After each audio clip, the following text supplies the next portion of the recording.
I appreciate that. And today I've actually got a super special episode. I've got a recent friend on the podcast, and his name is Chris. And Chris, thank you first of all for coming on and being here. So I want to dive into your backstory and kind of dig into the hero's journey, if you will, how we got here today. But for those that don't know, give a little brief recap of sort of what you do now, where you are now, just so people kind of know that the story ends well. Gotcha. At least so. I like that. So right now I'm a men's life coach, and I run plant medicine ayahuasca retreats in Ecuador and Peru, and they're 12-day retreats, and they're just for men only, and it's to create a brotherhood container of where guys can come in and just dive deep in themselves, and I just support guys during that healing process, that self-growth process. And so yeah, that's my main focus for right now with my career path. And then I'm also leading men's circles. That's kind of how you and I started here in Chiang Mai. And yeah, pretty much my career is just focusing on service and impact right now for men. And I met you at one of the men's circles, but it didn't start out that way. And I feel like I've encountered you. It's just interesting now knowing a little bit more of your past. I feel like I've encountered you in kind of like, not necessarily your final form, but close to it. You know, you've evolved a lot and lived kind of numerous lives at this point. And so for folks that don't know,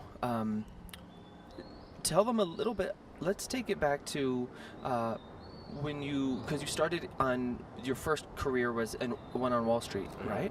So let's take it back to when did that start budding? Was that something that was as a young kid? You're Chinese American, yeah. And so I know sometimes that could be intense parental pressure. Was that something where you read a book and you said, you know what, finance is my thing? Was it take me back to Sure. kind of the beginnings? When did that sort of start for you? What was Chris like as a young man?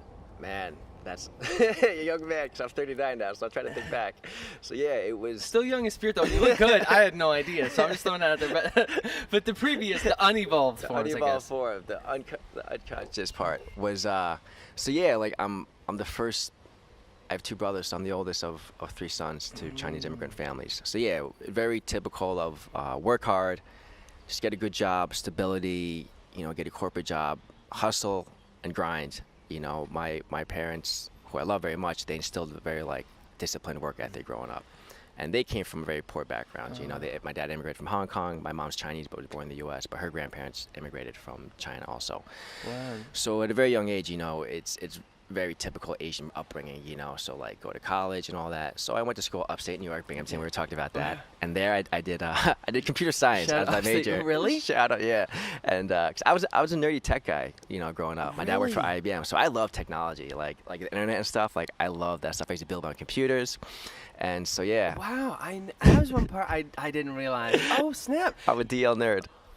Closet nerd. That's crazy. So, what do mom and dad do? So, dad works for IBM. Yeah. What does mom do? Mom's a realtor. Oh, mom's a real realtor. estate agent. Okay, yeah. so they were both, I assume, had pretty dope careers, kind of were career focused, doing their thing. Yeah. And so you're growing up.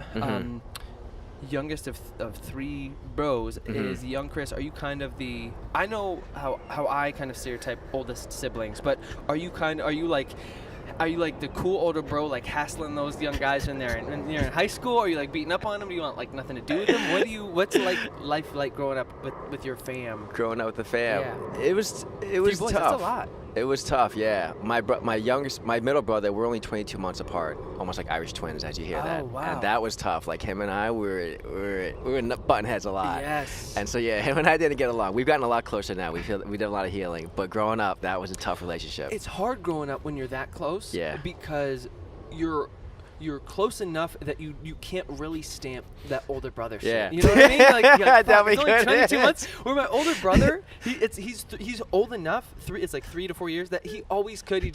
He always just had the stamp. There was no question. You know what I mean? Trying to big brother you and shit. Exactly. 100%. I tested him one time and he just kneed me in the ball. And I was like, okay, cool. I was like, I get it. You're the older bro. So how do you navigate that as kind of the oldest? I'm sure too. I say this to my bro all the time. Thank you for coming first, because then he could lead the way.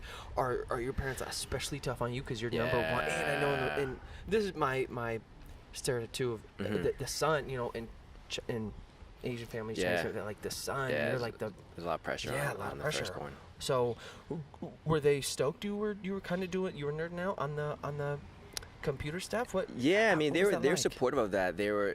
That's the thing. They were definitely supportive of me, like pursuing that career path. So that's the thing. So like, I went to college for computer science, and then I kind of realized back then, like, I'm not like one of those nerdy developer programmers. My brain doesn't work the way a typical Asian guy does. Because like everyone's like, oh, you're good with math and numbers, and I'm like, I was like the worst Asian in that math class, and like all those upper math classes, my brain was just like, it had like an error message when it came to that shit. Damn. So I actually tried to change the majors. So I actually ended up getting like a financial economics degree. So that's kind of like where the business part started coming into play. And so I ended up graduating with a financial economics degree from Binghamton. Oh, snap. And then afterwards is when I worked for a hospital for a year and a half. But that's when I was in Poughkeepsie still. So my parents are both in Queens and Brooklyn. So growing up as a 25-year-old, you see New York City, you're like, I got to get down there. All my friends from college are from Long Island, the city. And I'm like, I want young man energy. So I was attracted to the city. So I started applying for like those job websites like monsters.com, all those headhunter websites. And this is back in like, early 2000s. Recruiter. Exactly. Yeah.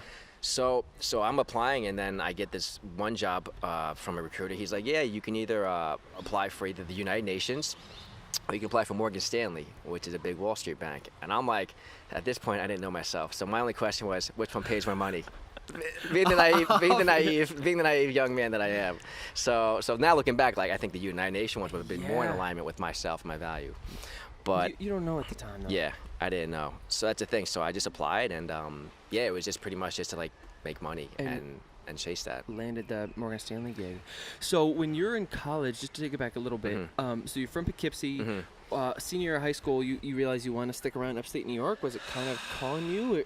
Are you close to fam? What kind of inspired that? Because I'm always curious why people stay in upstate. Yeah, it was. I mean, the reason why I went to upstate New York college is because SUNY Binghamton was actually a really top-notch school, at the SUNY school. Was it financial aid? Did they give you because it's in state? I didn't get any financial aid, but like LSU was a lot cheaper than such a thing. Like I'm very lucky that my parents were like, we'll pay for your college. Such a thing. Like they had to pay for me and my brother. So my brother went to Albany. Oh, snap. And then my youngest brother, he's 6 years younger. So like, like they had that. So we didn't want to like overburden them with like a private, Obviously, I think I would have loved to like go to like California or like one of those other cool colleges, But I'm like, Berkeley or something. Exactly. But I can't be that. So so that's why I went to upstate New York. Okay. To Binghamton. What was college like for you? Because it's so hard for me to imagine you is not this version of you. Because in my mind, this version of you would be like crushing it. You know what I mean? Just like swagging it out. But not at all.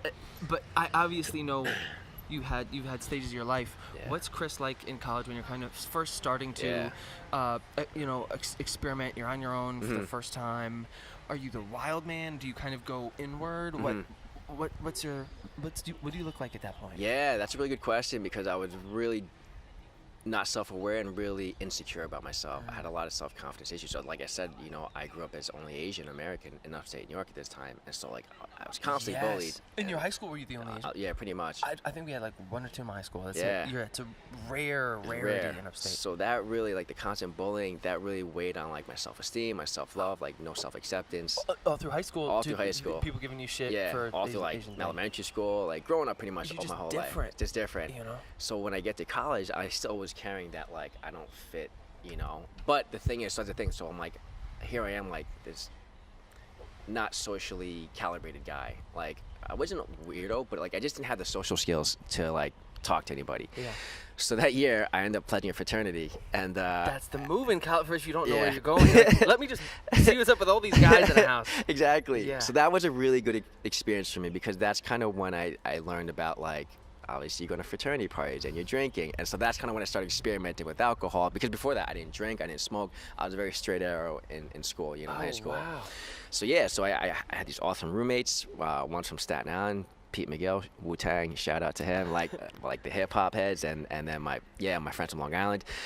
So they were really like my first brothers, like to actually get a taste of friendship because they really accepted me as like one of them. Like I didn't feel different. I wasn't made to feel different. Like even though I was Asian, like I pledged a Jewish fraternity. Actually, it's funny, and like I had all these Jewish friends, and like